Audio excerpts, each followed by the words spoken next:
Hello, Philip. Yes, it is. Hi, Kirby Sketter with KUSP. How are you? Very, very good. Thank you. Thank Oh, you. good. Yeah, we tried to call. I think we misdialed the number. Um. Oh, that's okay. We can talk now. Oh, good. Terrific. So I know you're busy with getting a preparation set for the opening celebration tonight. That's So right. That's right. so I really appreciate you taking the time with us. So I thought what we'd do is just sort of get going with it and start talking about the festival. Please. And Sure. what I wanted to know is sort of with all the places your work's been presented around the world, what was the genesis for starting a festival this Well, year, and why the choice of Hidden Valley? two good questions. Uh, I have been playing at festivals probably most of my life. I've been at the Ravinia Festival, Tanglewood, uh, Wolf Trap in this country, and then ones in Germany and France and all over. I mean, festivals have become a way of life in the spring and summertime for musicians. So that's where a lot of people who are performers, and I am a performer, that's where we can make an interesting part of our living is just by playing. In the course of that, I've been looking at other people's festivals, and I was just thinking kind of idly, what would I do if I could do a festival, but not really answering the question um, very much. And I came here about 3 or 4 years ago, and I did a benefit concert for the Henry Miller Library, which is in Big Sur, as you know. And the part of the deal is I did the concert just to raise money, and as a courtesy, they found a place for me to stay in Big Sur. That was on Parkington Ridge for a week.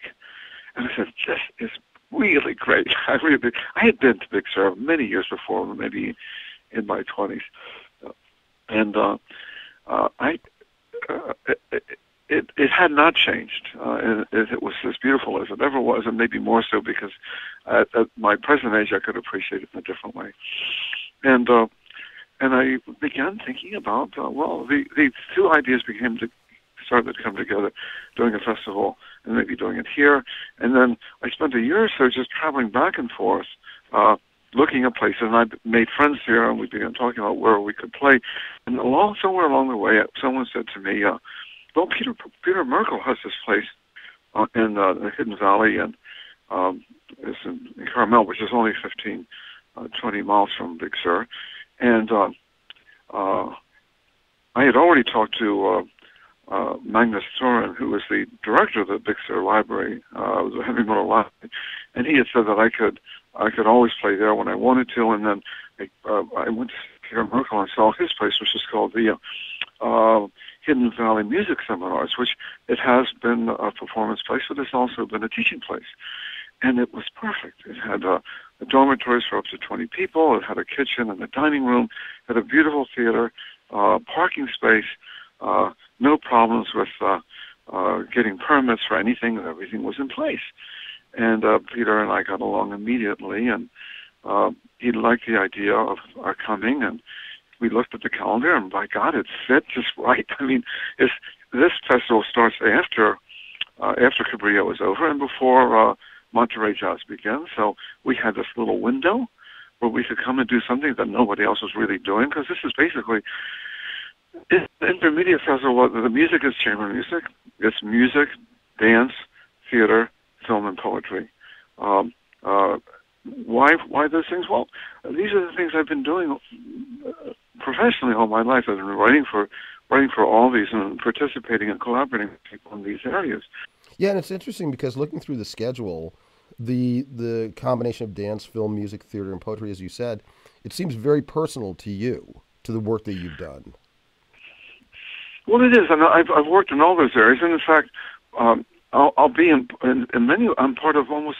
I'm not part of John's festival.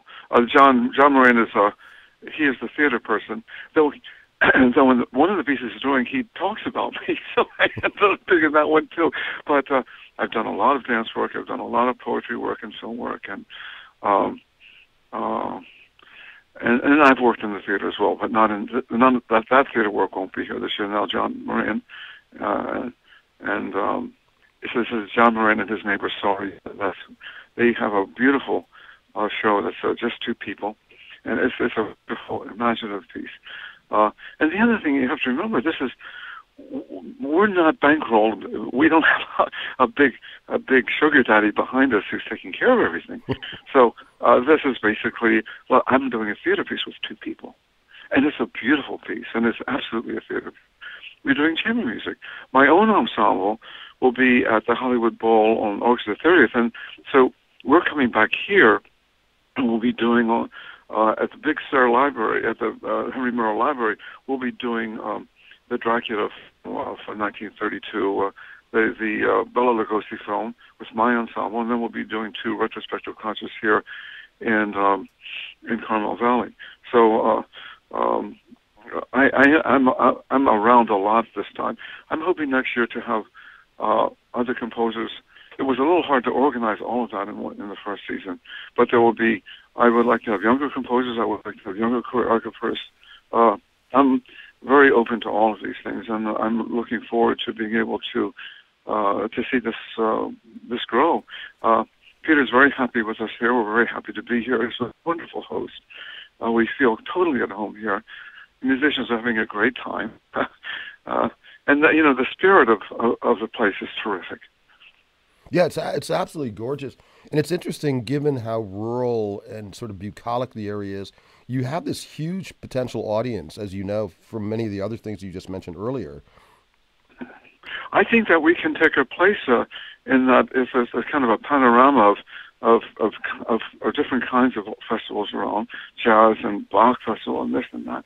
And Marin Alsop's Cabrillo Festival is a fabulous festival. I've been in those programs a number of times. It's orchestra music, wonderful, wonderful.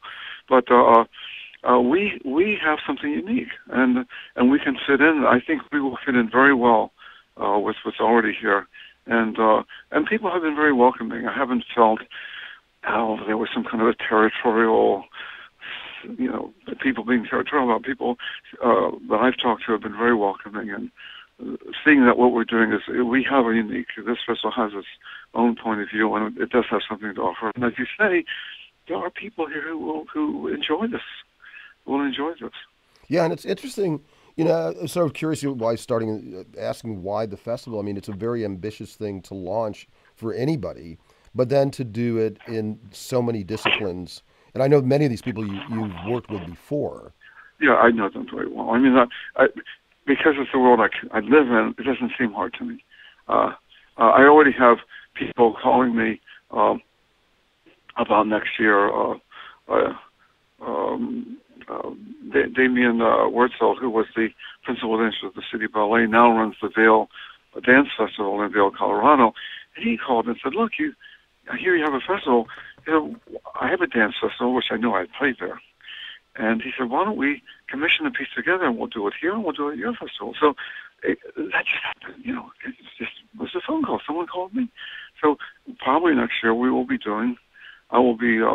collaborating with that festival. So these things it happens so naturally. I didn't even have to think about it.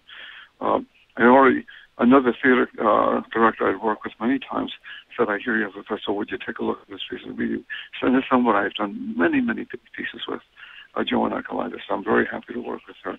So in a way, my history can help me, but I also am interested in things that I haven't done before and people I don't know. And that will be the interesting thing for me. Yeah, that's great. And as you mentioned, John's piece is tomorrow night or tomorrow afternoon. Yes, it is. And then there's one on Monday, and I guess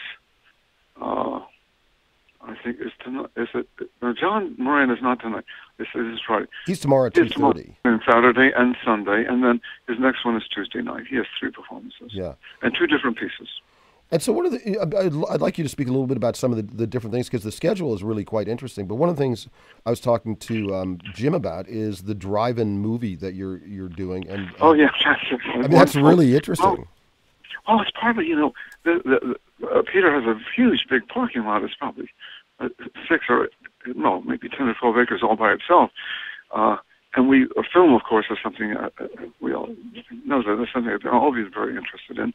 Not only the films of Godfrey Reggio, like the kind of Scotsy kinds of films, but some other films that have been, like what we're showing this year, Kundun, which is a film of Marty Scorsese. It's about the Dalai Lama's escape from India during the invasion from the Chinese, and but it's a film that isn't seen that much, and yet people want to see it. So I'm walking while they're talking. I'm looking at the field. There's one of my friends who's a technician is out there figuring out how is figuring out the sound for this. We've rented a big screen. It's going to be just like a drive-in theater. We even have people making popcorn. The three pieces there's the Kundun, then there's a new piece by Earl Morris called Tabloid. Earl Morris did The Fog of War, which won an Academy Award a couple of years ago as documentary filmmaking, and I've done 3 films with him. So I didn't work on Tabloid. That's another very good composer did that one, but I wanted him in the festival, and they've agreed to let us to screen it here. It's a beautiful place. I mean, I think I grew up during the era of drive-in movies. I think there are a lot of people that have never seen one.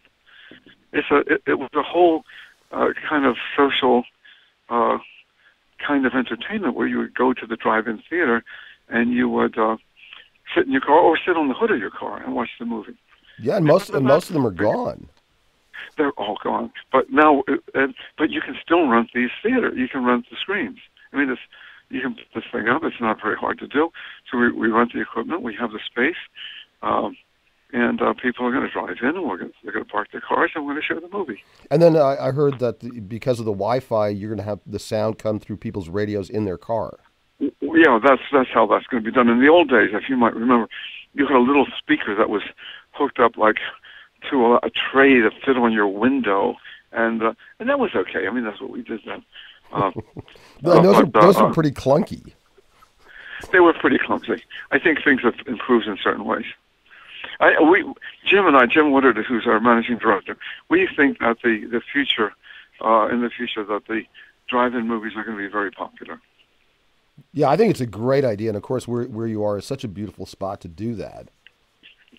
Right. Yeah. So one of the questions, sort of the basics, is where did the name Days and Nights Festival come from? Well, it came from it's interesting. Years ago, I used to go to Brazil for. I used to go to Brazil to write music in the winter because New York got too cold, and I got used to going to I used to go to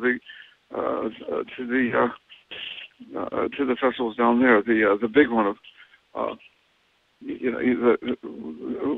have the annual Carnival would be coming up there, and in preparation for the Carnival, they would go to hear people playing in the different favelas or different venues where these bands would rehearse for months and months before the Carnival, and I did that for a while, and then I went home one day and I decided to write a piece of music, and the name of one of these was called Rocinha. It was just one of the mostly illegal housing on the side of a hill, called a favela. That's what it was, and but it was the best band came from Rocinha the years I was there. And I wrote a piece, and I called the piece Days and Nights in Rocinha. And I called it that because you would go there in the evening, and they would rehearse all night, and you rehearse till morning. So it was really Days and Nights in Rocinha. And I wrote a piece for that. And then later on, I was thinking this stuff, and I just said, well, let's just call it Days and Nights.